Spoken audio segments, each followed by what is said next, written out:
మీలో ఎంతమందికి మీ పేరెంట్స్ యొక్క డేట్ ఆఫ్ బర్త్ తెలియదో కామెంట్ చేయండి. నాకైతే నిజంగా మా పేరెంట్స్ డేట్ ఆఫ్ బర్త్ తెలియదు. వాళ్ళ బర్త్‌డే ఎప్పుడో కూడా తెలీదు.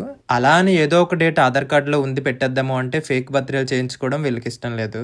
సో, ఇక మా పేరెంట్స్‌కి వాళ్ళ మ్యారేజ్ యానివర్సరీని ఇయర్ మొత్తంలో ద బిగ్గెస్ట్ డే. సో, నా చిన్నప్పటి నుంచి ఏ డే ఎలా ఉన్నా మ్యారేజ్ డే మాత్రం స్కిప్ చేయకుండా బాగా సెలబ్రేట్ చేసుకోవడం నేను చూసా అనమాట. సో, డెఫినెట్‌లీ మా పేరెంట్స్‌కి వెన్ ఐ గ్రో అప్ వాళ్ళకి ఏదైనా ఒక గుర్తుండిపోయేలాగా ఒకటి చేయాలన్న థింగ్ అయితే ఎప్పుడు బ్యాక్ ఆఫ్ ది మైండ్ నాకుంది. సో, ఇయర్‌కి అంటే ఒక లాస్ట్ 25 ఇయర్స్ నుంచి ఇంట్లోనే ఉంటున్నాను. అది వేరే విషయం అనుకోండి.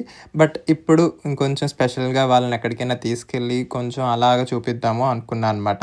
So, as part of that దగ్గరలో ఉన్న మాల్స్‌కి అండ్ సమ్ ఈవెంట్స్‌కి అయితే వెళ్ళాను. దాని వీడియో మీరు లాస్ట్ వీడియోలో పెట్టాను చూడొచ్చు. ఇక బయటికి ఔటింగ్‌కి వచ్చామంటే డెఫినెట్లీ స్టార్టర్స్ బిర్యానీ ఉండాల్సిందే. ఇక మా మమ్మీ ఆ రోజు నాన్ వెజ్ తినరు కాబట్టి ఆవిడకి వెజ్‌లో మష్రూమ్ బిర్యానీ వెరైటీ పెట్టాము. అండ్ ఇంకా మేము మొగలాయ్ బిర్యానీ, బోన్‌లెస్ బిర్యానీస్ అవి ఆర్డర్ చేసుకున్నాం. సో అలా వాళ్ళ 29 ఇయర్స్ ఆఫ్ టుగెదర్‌నెస్‌ని సెలబ్రేట్ చేసుకున్నాము. So next year I may not be with them. I hope నేను ఇక్కడ ఉండను అనుకుంటున్నాను. Because I want move out this year maybe Bengaluru or Hyderabad somewhere. So ఉన్న ఈ ఒక ఇయర్ అయినా సరే వాళ్ళతో కొన్ని మెమరీస్ ఉంటాయని ఇట్లా రికార్డ్ చేసి అప్లోడ్ చేశా.